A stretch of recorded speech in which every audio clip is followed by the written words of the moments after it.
আসসালামু আলাইকুম রহমতুল্লাহি ওয়া বারাকাতুহু। সবাইকে স্বাগতম। আজকে আমরা উদ্ভিদ সাহিত্যের ডোনেন সাম্যাবস্থা যে মতবাদ এটা নিয়ে আমরা একটু আলোচনা করব। তোমরা জানো এই ডোনেন সাম্যাবস্থা যে মতবাদ এটা কিন্তু নিষ্ক্রিয় পদ্ধতিতে উদ্ভিদ যে খনিজ লবণ পরিশোষণ করে সেটার একটা মতবাদ। জানো ডোনেন নিষ্ক্রিয় পরিশোষণ পদ্ধতিতে তোমরা জানো 4টা মতবাদ আছে তোমাদের বইয়ে। ফার্স্ট অফ অল সেটা হচ্ছে ব্যাপক প্রবাহ মতবাদ, তারপর হচ্ছে আয়ন বিনিময় মতবাদ এবং তারপর হচ্ছে ব্যাপন মতবাদ। তার মধ্যে এটা হচ্ছে 4 নম্বর মতবাদ, ডোনেন সাম্যাবস্থা মতবাদ। এই মতবাদটা বইয়ে যতটা বলতে চেষ্টা করছে ওখানে এই বইয়ের চেয়ে ব্যাপারটা কিন্তু আরো বেশি ইন্টারেস্টিং, বিকজ এখানে সাম্যাবস্থা নামে একটা কথা আছে। আর এই সাম্যাবস্থা কথা তুমি যেখানে পাও সেখানে কিন্তু একটু ম্যাথ টাইপসের ফিলিংস থাকে। তোমরা কেমিস্ট্রির ক্ষেত্রে যদি দেখো, কেমিস্ট্রিতে কিন্তু সাম্যাবস্থা নিয়ে কিন্তু তোমরা পড়ছো এবং সাম্যাবস্থা রিলেটেড ম্যাথ করছো। তো এই ডোনেন সাম্যাবস্থা মতবাদ যতটা ইজি করে বইয়ে বলছে বা যতটা হালকাভাবে বলছে ব্যাপারটা ততটা হালকা না। আমরা চাইলে এই ডোনেন সাম্যাবস্থা ম্যাথমেটিক্যালি দেখাই দিতে পারি যে অ্যাকচুয়ালি এই সাম্যাবস্থাটা কি। সো এই ডোনেন সাম্যাবস্থা মতবাদটা খুবই মজার। তোমরা আজকে একটা নতুন কিছু শিখতে যাচ্ছ এবং এটা তোমরা সবাইকে শিখাইতে পারবা। সো ডোনেন সাম্যাবস্থা মতবাদটা কি, এখানে আমি কিছু কথা লিখে দিছি। এই কথাগুলোর সাথে তুমি বইও মিল পাবা, বাট এই কথাগুলোকে আমরা ম্যাথমেটিক্যালি দেখাবো। দেখলেই বুঝতে পারবা অ্যাকচুয়ালি ডোনেন সাম্যাবস্থা কতটা মজার। এই ডোনেন সাম্যাবস্থা কতটা মজার তুমি যখন ম্যাথটা দেখবা তখন বুঝে যাবা। তো প্রথমে আমরা এই কথাগুলোর দিকে ফোকাস করি। ডোনেন কেন বলছে? বিকজ ডোনেন নামক বিজ্ঞানী এই মতবাদটা দিছিলেন, তাই এখানে ডোনেন বলছে। আর উনি এখানে সাম্য অবস্থা নিয়ে কথা বলছে, তো এটার নাম সাম্য অবস্থা। আর মতবাদ মানে থিওরি। দেখো এখানে আমি কিছু কথা লিখছি। কথাগুলো কি? বিজ্ঞানী ডোনেনের মতে মূলের কোষঝিল্লির অভ্যন্তরে কিছু স্থির ঋণাত্মক আয়ন আছে যা অব্যাপনযোগ্য। মানে কি? কোষঝিল্লি ভেদ করে যেতে পারে না, মানে কোষঝিল্লি ভেদ করতে পারে না। যেহেতু আমরা জানি কোষঝিল্লি অর্ধব্যাপ্ত, তোমরা জানো কোষঝিল্লি অর্ধভেদ্য। অর্ধভেদ্য মানে ভেদ করে, মানে কোষঝিল্লি সকল পদার্থ কোষঝিল্লি অতিক্রম করতে পারে না। কিছু পদার্থ আছে যেগুলো কোষঝিল্লি ভেদ করতে পারে না, তাই অর্ধভেদ্য বলা হচ্ছে। ঠিক আছে, না হলে ভেদ্য বলা হতো। সবাই যদি কোষঝিল্লি অতিক্রম করতে পারতো তাহলে ভেদ্য বলা হতো। অর্ধভেদ্য মানে হচ্ছে কিছু পদার্থ আছে যেগুলো কোষঝিল্লি ভেদ করতে পারে না। এরকম একটা পদার্থের মধ্যে আছে স্থির ঋণাত্মক আয়ন। দ্যাট মিনস এরা অব্যাপনযোগ্য, মানে কোষঝিল্লি ভেদ করতে পারে না। যেহেতু আমরা জানি কোষঝিল্লি অর্ধব্যাপ্ত, দ্যাট মিনস এই স্থির ঋণাত্মক আয়নগুলা কোষঝিল্লি ভেদ করে যেতে পারে না। ওকে, ফলে মূলের ভেতরে চার্জ বেড়ে যায়। দেখো কোষঝিল্লির অভ্যন্তরে কিছু স্থির ঋণাত্মক আয়ন আছে। আচ্ছা, যদি কোষঝিল্লির অভ্যন্তরে যদি কিছু স্থির ঋণাত্মক আয়ন থাকে, ঠিক আছে, তাহলে তো ওগুলো যদি শিফট করতে না পারে ওই জায়গায় নেগেটিভ চার্জ বেড়ে যাবে। স্বাভাবিক, কোনো জায়গায় যদি নেগেটিভ চার্জটা স্থির অবস্থায় থাকে, পরিবর্তন না হয়, তাহলে যদি শিফট করতে না পারে তাহলে কিন্তু ওই জায়গায় নেগেটিভ চার্জ বেড়ে যাবে। ফলে কি নেগেটিভ চার্জ কি হয়ে যাবে? বেড়ে যাবে। ঠিক আছে, এখানে একটু কারেক্ট করবা, এখানে কোষঝিল্লি না বলে মূলের অভ্যন্তরে বলবা। এই দেখো, মূলের অভ্যন্তরে, কোষঝিল্লি বলার দরকার নেই।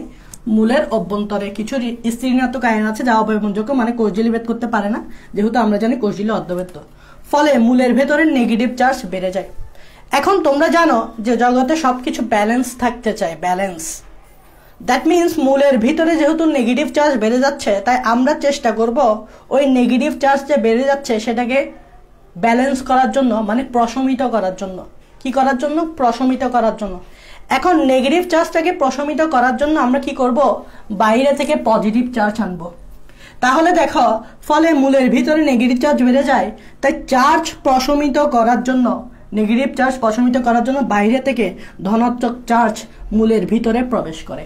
ওই যে মূলের ভিতরে নেগেটিভ চার্জ যেহেতু বেড়ে যাচ্ছে, তাই বাইরে থেকে, মানে মাটি থেকে পজিটিভ চার্জ মূলের ভেতরে প্রবেশ করে এই নেগেটিভ চার্জগুলোকে প্রশমিত করার জন্য। তাহলে বাইরে থেকে যে পজিটিভ চার্জটা প্রবেশ করছে, দ্যাট মিনস খনিজ লবণটা প্রবেশ করছে। বিকজ আমরা জানি খনিজ লবণ চার্জ হিসেবে থাকে, আয়ন হিসেবে থাকে। বাইরে থেকে একটা ধনাত্মক আয়ন প্রবেশ করলো, মানে একটা খনিজ লবণ প্রবেশ করলো। তাহলে এভাবেও কিন্তু মূলের ভেতরে খনিজ লবণ পরিশোষণ হচ্ছে। এখন এই ধনাত্মক আয়নটা কতক্ষণ পর্যন্ত মূলের ভিতরে যেতে থাকবে? তো ডোনেন এটার সমাধান দিছে, বলতেছে ততক্ষণ পর্যন্ত ধনাত্মক চার্জ আসতে থাকে যতক্ষণ পর্যন্ত সাম্য অবস্থা অর্জন না হয়। তাই এটার নাম সাম্য অবস্থা মতবাদ। তাহলে এই যে বাইরে থেকে যে পজিটিভ চার্জ যাচ্ছে, মানে ধনাত্মক চার্জ যে যাচ্ছে ঋণাত্মক চার্জকে প্রশমিত করার জন্য, এই পজিটিভ চার্জ কতক্ষণ পর্যন্ত যেতে থাকবে সেটার লিমিটেশন থাকবে না, নাকি আনলিমিটেড যেতে থাকবে এরকম কি না। তো ডোনেন বলতেছে ততক্ষণ পর্যন্ত ধনাত্মক চার্জ যেতে থাকবে যতক্ষণ না পর্যন্ত সাম্য অবস্থা অর্জন না হয়, যতক্ষণ পর্যন্ত সাম্য অবস্থা অর্জন না হয়। এটাই হচ্ছে কথা। সাম্য অবস্থা অর্জন হইলে আর কোনো পজিটিভ চার্জ বাইরে থেকে মূলের ভিতরে আসবে না। এখন দেখো এই কথাটা বইয়ে বলছে এতটুক, ঠিক আছে, বাট সাম্য অবস্থাতে অর্জন না হয় এটা কেমনে বুঝবো আমরা? এই সাম্য অবস্থা জিনিসটা যে ডোনেন সাহেব বলে দিলেন বা আমাদের বইয়ে যতটুকু বলছে আর কি, এই সাম্য অবস্থা অর্জনটা হয়েছে কি হয় নাই সেটা আমরা কিভাবে বুঝবো? সেটা বোঝার জন্যই আমরা এখানে একটা ম্যাথমেটিক্যাল টার্ম বা দেখব যে আসলে সাম্য অবস্থা কিভাবে অর্জন না হয়। চলো আমরা ওই ম্যাথমেটিক্যাল টার্মটা একটু দেখে আসি যে কিভাবে এই ডোনেন সাম্য অবস্থা মতবাদটাই সাম্য অবস্থা অর্জন হয়, সাম্য অবস্থা অর্জন হয়। চলো আমরা যদি এখানে একটু দেখি, এই জিনিসটা একটু মুছে দিই।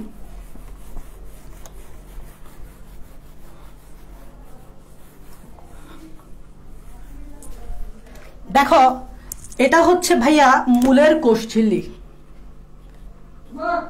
এটা হচ্ছে মূলের কোষঝিল্লি, এবং মূলের কোষঝিল্লিটা হচ্ছে অর্ধবেদ্য। মূলের কোষঝিল্লিটা হচ্ছে অর্ধবেদ্য। মূলের কোষঝিল্লিটা হচ্ছে কি? অর্ধবেদ্য, ঠিক আছে। তার মানে এখানে আমরা এই যে কোষঝিল্লিটা আঁকলাম, যেটা হচ্ছে মূলের কোষঝিল্লি, এটা হচ্ছে মূলের কোষঝিল্লি, ঠিক আছে। সো এই মূলের কোষঝিল্লিটা আমরা আঁকলাম, এবং এখানকার এটা হচ্ছে মূলের ভেতরের কোষ। দ্যাট মিনস এখানে আমরা লিখতেছি এই সাইডটা হচ্ছে মূলের ভেতরকার অবস্থা, এই সাইডটা। আর এই সাইডটা হচ্ছে বাইরের অবস্থা, বাইরে মানে মাটি।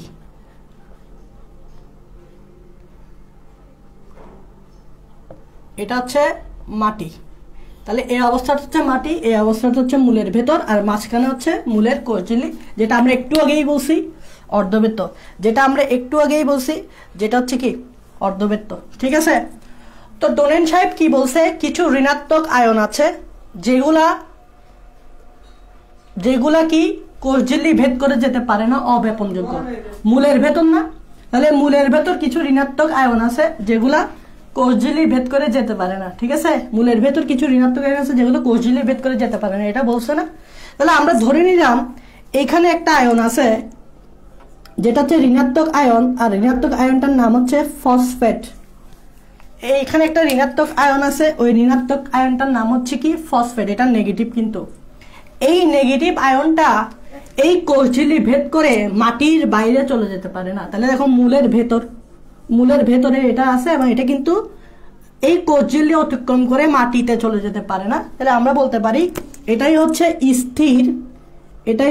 স্থির অব্যাপনযোগ্য আয়ন, এটাই হচ্ছে স্থির অব্যাপনযোগ্য নেগেটিভ আয়ন, তাই না? এটা কিন্তু ভেদ করে যেতে পারে না, এটা মাথায় রাখবা। এবং ধরে নাও ফসফেট আছে 9টা। ফসফেট আছে কয়টা? ধরে নাও ফসফেট আছে ভাইয়া 9টা। এই দেখো ফসফেট আছে 9টা ফসফেট আছে। এখন ফসফেটটা এটা তো নেগেটিভ চার্জ, এটার পাশাপাশি আমরা ধরে নিলাম এখানে পটাশিয়াম আছে 9টা, পটাশিয়ামও আছে 9টা, ফলে এখানে ব্যালেন্স আছে +9 -9। ওকে, পটাশিয়াম আছে 9টা, ফসফেট আছে 9টা ধরে নিলাম, ঠিক আছে। আর মাটির বাইরেও পটাশিয়াম আছে, মাটির বাইরেও ধরে নিলাম পটাশিয়াম আছে 9টা, ঠিক আছে, ধরে নিলাম আগে 9টা। তারপর মাটির বাইরে একটা নেগেটিভ আয়ন আছে, ধরে নাও লবণ আছে, সেটা হচ্ছে ক্লোরিন মাইনাস, এটাও আছে 9টা। তাহলে +9 -9 0, ঠিক আছে। এগুলো হচ্ছে মাটির খনিজ লবণ, পটাশিয়াম প্লাস মাটিতে আছে, তাহলে এটা একটা খনিজ লবণ, এটা একটা খনিজ লবণ। এবং মূলের ভিতরেও পটাশিয়াম প্লাস আছে আর ফসফেট আছে, বাট মূলের ভিতরে কোনো ক্লোরিন নাই, ক্লোরিন নাই বিদায় 9টা দিছি। আর এখানে যদি আমি ক্লোরিন দিই, ধরুন আমি এখানে ক্লোরিন মাইনাস দিলাম, ক্লোরিন মাইনাস দিলাম, আর এদিকে 0 দিলাম। 0 মানে কি? মূলের ভেতরে কোনো ক্লোরিন নাই। 0 মানে কি? মূলের ভিতরে কোনো ক্লোরিন নাই। এখন তুমি আমাকে বলো, এটা হচ্ছে উদ্ভিদের মূলের ভিতরকার অবস্থা এবং মূলের ভিতরে কিন্তু কোনো ক্লোরিন নাই। এখন উদ্ভিদের যেহেতু ক্লোরিন নাই, তাহলে উদ্ভিদ চাচ্ছে এই ক্লোরিনটা পাইতে, মাটির বাইরে মাটির দিকে যে ক্লোরিনটা আছে এটা উদ্ভিদ পেতে চাচ্ছে, বিকজ উদ্ভিদে দেখো একটা ক্লোরিনও নাই, আছে 0টা ক্লোরিন। তাহলে এটা যেহেতু তার নাই, তাহলে চাহিদা অনুযায়ী মাটি থেকে একটা ক্লোরিন সে ভিতরে ঢুকাইতে চাবে, এবং মাটি থেকে কিন্তু ক্লোরিন ভিতরে যাবে। কেন বলো তো? কারণ তোমরা জানো সবসময় হাই টু লো এর দিকে যায়। যেমন এখানে ক্লোরিন আছে 9টা, দ্যাট মিনস ক্লোরিনের ঘনত্ব বেশি, ক্লোরিনের ঘনত্ব বেশি কারণ 9টা। আর এখানে ক্লোরিন হচ্ছে 0টা, তাহলে ঘনত্ব কিন্তু কম। তাহলে আমরা জানি সবসময় আয়নগুলা প্রায় সময় বা নিষ্ক্রিয় পরিশোষণ পদ্ধতিতে হাই টু লো এর দিকে যায়, যেহেতু এটা নিষ্ক্রিয় খনিজ লবণ পরিশোষণ পদ্ধতি, হাই টু লো এর দিকে যাবে, তাই না? হাই টু লো এর দিকে যাবে, তার মানে এখান থেকে ক্লোরিন এখানে যাবে, বেশি থেকে কমের দিকে যাবে। যেরকম বেশি পানিটা কম পানির দিকে যাবে, অটোমেটিক কম পানিটা বেশি পানির দিকে যাবে না, বেশি পানিটা কম পানির দিকে দিবে, তেমনি বেশি এখানে ঘনত্ব যেটা বেশি সেটা থেকে এখানে যাবে হচ্ছে ক্লোরিন। কারণ এর ক্লোরিন নাই, তাই এর একটা ক্লোরিন লাগবে। তাহলে সাপোজ এখান থেকে একটা ক্লোরিন আমি ঢুকালাম, কয়টা? সাপোজ একটা ক্লোরিন আমি ঢুকালাম, এখান থেকে এভাবে একটা ক্লোরিন আমি ঢুকালাম, ভালোভাবে খেয়াল করবা। এখান থেকে আমি একটা ক্লোরিন ঢুকালাম, একটা ক্লোরিন। এখন দেখো একটা ক্লোরিন ঢুকানোর কারণে এটা কি আর 9 থাকবে? থাকবে না, এটা হয়ে যাবে 8। এটা কি আর 0 থাকবে? না, এটা হয়ে যাবে 1। দেখছো? তার মানে আমি এটা দ্বারা কি বুঝাইতে চাইলাম তোমাকে? কি বুঝাইতে চাইলাম সেটা হচ্ছে এখান থেকে একটা ক্লোরিন ঢুকে গেল, তাই 9 থেকে 8 হয়ে গেল, আর এখানে 0 থেকে 1 হয়ে গেল। এটা তো বুঝছো? তাহলে এই মূল একটা ক্লোরিন পেয়ে গেল। এখন দেখো যখনই এরকম একটা ক্লোরিন ভিতরে ঢুকে গেল, তখন চার্জের এতক্ষণ যে ব্যালেন্সটা ছিল, ব্যালেন্সটা নষ্ট হয়ে গেছে। কিভাবে ভাইয়া? দেখে নাও, এটা হচ্ছে +9, এটা হচ্ছে -8, +9 -8 = +1। তাহলে এতক্ষণ ধরে এখানে ব্যালেন্স ছিল, চার্জের ব্যালেন্স ছিল 0, আর এখানে হয়ে গেছে +1, তাহলে চার্জের একটা ব্যালেন্স। আবার এখানে দেখো এটা হচ্ছে +9, এটা হচ্ছে -9, এটা হচ্ছে -1। তাহলে দেখো এটা ছিল +9, এটা হচ্ছে -1, আর এটা হচ্ছে -9, তাহলে -10 +9, তাহলে এখানে হয়ে গেছে -1। তাহলে এতক্ষণ ধরে কিন্তু এই পাশে চার্জ 0 ছিল, এই পাশে চার্জ 0 ছিল। যেই মাত্র একটা ক্লোরিন ভিতরে ঢুকে গেল, চার্জের একটা ইমব্যালেন্স তৈরি হয়ে গেছে। দেখো এখানকার চার্জ +1, এখানকার চার্জ -1। মনে রাখবে আমাদেরকে সবসময় চার্জ ব্যালেন্স রাখতে হবে। তাহলে ক্লোরিন যখন ভিতরে ঢুকে গেছে, তখন এই চার্জের একটা ইমব্যালেন্স তৈরি হয়েছে না? এই চার্জটাকে আবার ব্যালেন্স করার জন্য আমরা কি করব? বাইরে থেকে একটা পটাশিয়াম প্লাসকে ভিতরে ঢুকাই দিব। এখানকার যে পটাশিয়াম প্লাসটা আছে সেটা এখান থেকে এখানে ঢুকাই দিব ব্যালেন্স করার জন্য। কিসের জন্য? এমন না, ব্যালেন্স। নর্মালি তুমি দেখো এখানে পটাশিয়াম প্লাস 9টা, এখানেও পটাশিয়াম প্লাস 9টা, পটাশিয়াম সমান, তাই আমরা বলতে পারবো না যে পটাশিয়াম এখানে ঢুকবে, কারণ দোনো জায়গায় সমান এরকম হয়নি। দেখো হাই টু লো হয়নি, ঘনত্ব বেশি থেকে ঘনত্ব কমের দিকে এখানে হচ্ছে না, হচ্ছে না। তাহলে আমরা স্বাভাবিকভাবে বলতেই পারি পটাশিয়াম এখানে ঢুকবে না, কারণ +9 এখানে 9 সমান, হাই টু লো তো প্রশ্নই আসে না। কিন্তু এখন পটাশিয়াম প্লাস ঢুকবে কেন? কারণ এখানে চার্জের একটা ইমব্যালেন্স তৈরি হয়ে গেছে। এখন এই চার্জের ব্যালেন্স একমাত্র করতে পারবে পটাশিয়াম, তাই এখান থেকে একটা পটাশিয়াম প্লাস ভিতরে ঢুকে যাবে। দেখো ডোনেন সাম্য অবস্থা বলছে নেগেটিভ চার্জ প্রশমিত করার জন্য, এই স্থির অব্যবনযোগ্য আয়নগুলা প্রশমিত করার জন্য বাইরে থেকে একটা ধনাত্মক চার্জ প্রবেশ করবে। দেখো বাইরে থেকে কিন্তু ধনাত্মক চার্জ প্রবেশ করতেছে, বাইরে থেকে ধনাত্মক চার্জ প্রবেশ করতেছে। তাহলে যখন এখান থেকে একটা ধনাত্মক চার্জ প্রবেশ করছে তখন তুমি আমাকে বলো একটা মানে কি কয়টা? একটা হইলে এটা 9 থাকবে না, এটা হয়ে যাবে 8। একটা যদি ভিতরে চলে যায় আর এটা 9 থাকবে না, এটা হয়ে যাবে 10। এখন তুমি দেখো চার্জটা ব্যালেন্স হয়ে গেছে কিনা। +10 -1 -9 ইকুয়াল টু চার্জের ব্যালেন্স কত? 0। আবার এখানে দেখো ব্যালেন্স হয়ে গেছে কিনা। +8 -8 ইকুয়াল টু 0। দ্যাট মিনস এই যে পটাশিয়াম প্লাসটা ঢুকলো, কেন ঢুকলো? ধনাত্মক চার্জের বাইরে থেকে মাটিতে ঢুকলো, কেন ঢুকলো? প্রশমিত করার জন্য, চার্জ প্রশমিত করার জন্য। দেখো চার্জটা ব্যালেন্স হয়ে গেছে। তাহলে দেখো এখানে আলটিমেটলি ঘটনা কি ঘটলো? এখানকার যখন নেগেটিভ চার্জটা বেড়ে গেছে তখন ওই নেগেটিভ চার্জ কেন বেড়ে গেছে বলো? কারণ এই বেচারাগুলা তো বাইরে যাইতে পারে না। এই বেচারাগুলা বাইরে যাইতে না পারাতে এখানকার নেগেটিভ চার্জ বেশি বাড়াই দিচ্ছে, কারণ এটা নেগেটিভ, তো নেগেটিভ চার্জ বেশি বাড়াই দিচ্ছে। তো এই নেগেটিভ চার্জগুলোকে প্রশমিত করার জন্য বাইরে থেকে পটাশিয়াম প্লাস ঢুকছে, দেখো প্রশমিত হয়ে গেছে। এখন এই যে পটাশিয়াম প্লাসটা ঢুকলো, কয়টা ঢুকলো? একটা ঢুকলো না? এখন এরকম পটাশিয়াম প্লাস কতক্ষণ পর্যন্ত ঢুকতে থাকবে, এটা হচ্ছে প্রশ্ন। এরকম পটাশিয়াম প্লাস কতক্ষণ পর্যন্ত ঢুকতে থাকবে, এটা হচ্ছে প্রশ্ন। ডোনেন একটা সমাধান দিছে, বলছে এই পটাশিয়াম প্লাস ততক্ষণ পর্যন্ত ঢুকতে থাকবে যতক্ষণ পর্যন্ত সাম্য অবস্থা অর্জন না হয়। তাহলে এখন চলে আসো সাম্য অবস্থা। আমরা কিভাবে বুঝবো? এখানে তো পটাশিয়াম আপাতত একটা প্রবেশ করছে, তাই না? পটাশিয়াম আপাতত কয়টা প্রবেশ করছে? দেখো আগে 9 ছিল, 9 থেকে 8 হয়ে গেছে। এটা 9 ছিল, 9 থেকে 10 হয়ে গেছে, তাহলে একটা প্রবেশ করছে। ক্লোরিনে একটা প্রবেশ করছে। দেখো ক্লোরিন আগে 9 ছিল, এখানে 0 ছিল, একটা প্রবেশ করার কারণে এখানে 8 হয়ে গেছে আর এখানে 1 হয়ে গেছে। এখন এই যে পটাশিয়াম একটা ঢুকে গেল, আসলে কি সাম্য অবস্থা অর্জন হয়েছে কিনা? যদি সাম্য অবস্থা অর্জন হয় তাহলে আর কোনো পটাশিয়াম প্লাস ঢুকবে না। এটাই তো ডোনেন বলছে যে পটাশিয়াম প্লাস ততক্ষণ পর্যন্ত ঢুকতে থাকবে যতক্ষণ না পর্যন্ত সাম্য অবস্থা অর্জন না হয়। দেখি আমরা সাম্য অবস্থা অর্জন হয়েছে কিনা। যদি সাম্য অবস্থা অর্জন হয় তাহলে পটাশিয়াম প্লাস আর ঢুকবে না, আর যদি সাম্য অবস্থা অর্জন না হয় তাহলে পটাশিয়াম প্লাস আরো ঢুকতে পারবে। এটার জন্যই আমাদের সাম্য অবস্থা মতবাদ আছে, এটার জন্যই আমাদের ডোনেন সাম্য অবস্থা মতবাদ আছে। সাম্য অবস্থা মতবাদ, ডোনেন সাম্য অবস্থা। ডোনেন সাম্য অবস্থা হচ্ছে এরকম, সূত্রটা হচ্ছে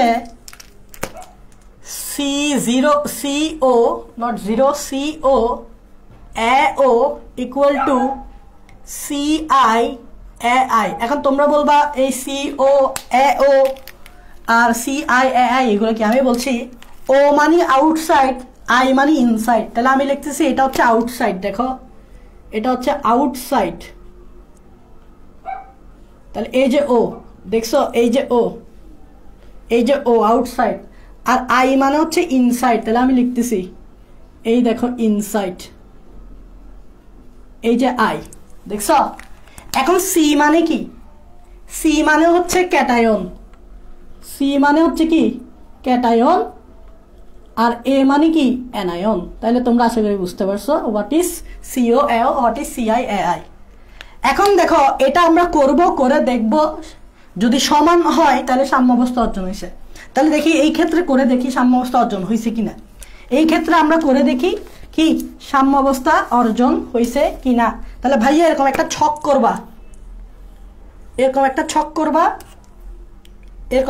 করবা, এই যে এখানে O লিখছো, O লিখবা, O মানে আউটসাইড, I মানে ইনসাইড, এই যে লিখবা। হ্যাঁ, এই যে O আউটসাইড I ইনসাইড লিখছো। আর এখানে হচ্ছে পটাশিয়াম প্লাস আর ক্লোরিন মাইনাস, যাওয়া আসা করবে কি? Potassium plus chlorine minus. Phosphate তো যাওয়া আসা করতে পারবে না, তাই সে এখানেই থাকবে। তো যাওয়া আসা যেহেতু ক্লোরিন প্লাস আর ক্লোরিন মাইনাস করবে, K প্লাস আর ক্লোরিন মাইনাস করবে, তাই এখানে লিখো K প্লাস, আর এখানে লিখো ক্লোরিন মাইনাস। এখন হিসাব করি আউটসাইডে ক্লোরিন প্লাস কয়টা, ক্লোরিন মাইনাস কয়টা, আউটসাইডে কয়টা? দেখো আউটসাইডে ক্লোরিন প্লাস K প্লাস 8টা আর ক্লোরিন মাইনাস 8টা। তাহলে আউটসাইড দেখো, এই যে আউটসাইড, তাহলে 8 8 দাও, 8 8 দাও। ইনসাইডে ক্লোরিন প্লাস কয়টা, কে প্লাস কয়টা, আর ক্লোরিন মাইনাস কয়টা দেখো 10টা 1টা, তাহলে 10 1 দাও। এবার গুণ করো, এটা কিন্তু গুণ, যেখানে আমি গুণ দিই না, এটা হচ্ছে গুণ, এটা হচ্ছে কি গুণ, ঠিক আছে। কিছু না দাও তো গুণ বুঝাই না বীজগণিতে, তাহলে গুণ করে দেখো তো সমান হয়েছে কিনা। COAO 8 গুণ 8 64, 8 গুণ 8, ঠিক আছে, ইকুয়াল টু দিছি CI হচ্ছে 10, AI হচ্ছে 1, 10 গুণ 1। তুমি আমাকে বলো 8 8 হচ্ছে 64 আর 10 একে 10, তুমি আমাকে বলো 64 আর 10 কি কখনো সমান হয়? তাহলে কিন্তু এটা কিন্তু সমান না।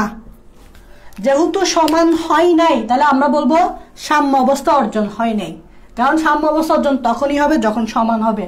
দ্যাট মিনস এখানে সাম্য অবস্থা অর্জন হয় নাই। আর ডোনেন বলছে সাম্য অবস্থা অর্জন না হলে আরো কে প্লাস যেতে পারবে, আরো Cl মাইনাস যেতে পারবে, আরো যেতে পারবে। তাহলে চলো এবার আমরা আরো একটা যাওয়াই। তাহলে এখানে ক্লোরিন আছে 8টা, এখন আমরা এখান থেকে আরেকটা ক্লোরিন পাঠাইতে পারবো। তাহলে ধরে নাও ক্লোরিন হয়ে গেল, এখন আরেকটা পাঠাইলে ক্লোরিন হয়ে যাবে 7টা, এখানে হয়ে যাবে 2টা। এখন যখন আরো একটা ক্লোরিন চলে যাবে, এখন দেখো আবার ব্যালেন্স নষ্ট হয়ে যাবে, চার্জের ব্যালেন্স দেখো +10 -2 -9, তাহলে এখানে হয়ে যাবে -1, এখানে চার্জ হয়ে গেছে -1, আর এখানে দেখো এখানে হয়ে গেছে +1, আবার ব্যালেন্স নষ্ট হয়ে গেছে না? তাহলে এখানে নেগেটিভ চার্জ বেড়ে গেছে না? এই নেগেটিভ চার্জটা কমানোর জন্য আরেকটা কে প্লাসকে ভিতরে ঢুকাবা। তাহলে এখন কি করবা, এই যে চার্জটাকে ব্যালেন্স করার জন্য এখান থেকেও কে প্লাস পাঠাইতে হবে। এখানে কে প্লাস 7টা হয়ে যাবে, তখন এখানে হয়ে যাবে 11টা। এইবার দেখি সাম্য অবস্থা অর্জন হয়েছে কিনা। এডিট করো, এখানে এই জায়গায় বসাও, দেখো এখানে কে প্লাস কয়টা, 7টা, তাহলে 7 দাও। এখানে Cl মাইনাস কয়টা, 7টা, 7 দাও। এখানে কে প্লাস কয়টা, 11টা, 11 দাও। আর এখানে Cl মাইনাস কয়টা, 2টা, 2 দাও। দেখো তো আবার গুণ করে দেখো, গুণ করলে দেখবা এখানে 11 গুণ 2 ইকুয়াল টু 22, আর এখানে 7 গুণ 7 ইকুয়াল টু 49। স্টিল সমান হয় নাই, মানে এখনো সাম্য অবস্থা অর্জন হয় নাই, কারণ সমান নয়। তার মানে ডোনেন বলতেছে তুমি আরো পাঠাইতে পারবা। তাহলে চলো এবার আরেকটা ক্লোরিন মাইনাস পাঠাই। তাহলে এখানে আরেকটা ক্লোরিন মাইনাস পাঠালে এটা হয়ে যাবে 6, এখানে ক্লোরিন মাইনাস আসলে এটা হয়ে যাবে 3। এটা নিয়ে কাজ করতেছি না, কারণ এটা স্থির। তাহলে আবার চার্জ ব্যালেন্স নষ্ট হয়ে যাবে, তাই এই ব্যালেন্স চার্জটাকে প্রশমিত করার জন্য আরেকটা কে প্লাস যাবে, আগের মতো আরেকটা কে প্লাস যাবে। তাহলে এটা হয়ে যাবে 6,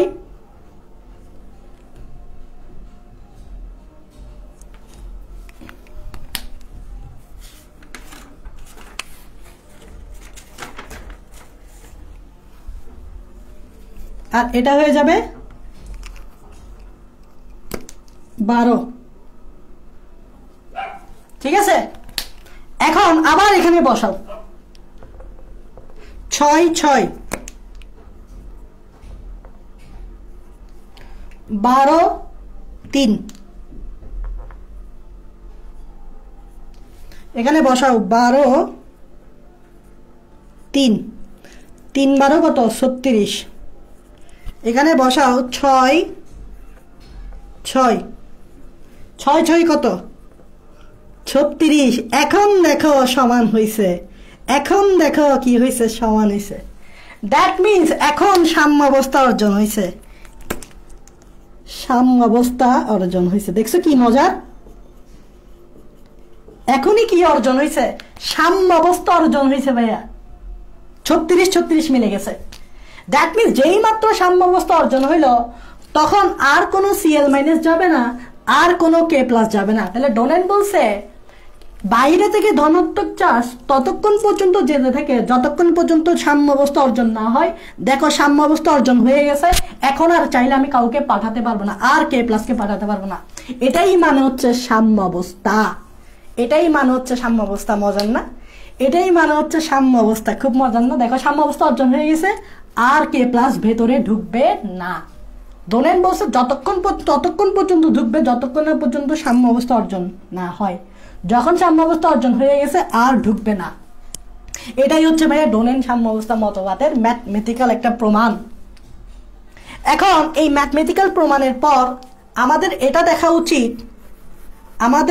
দেখা উচিত যে আদৌ এত ট্রান্সফার করার পরও চার্জ ব্যালেন্স আছে কিনা। কারণ আমরা সবসময় দেওয়া নেওয়া করলেও এটা মাথায় রাখি মূলের ভিতরে চার্জ যাতে নিউট্রাল থাকে। দেওয়া নেওয়ার কারণে কখনো যাতে মূলের ভেতরে চার্জটা ইমব্যালেন্স না হয়ে যায়, সবসময় যাতে ব্যালেন্স থাকে।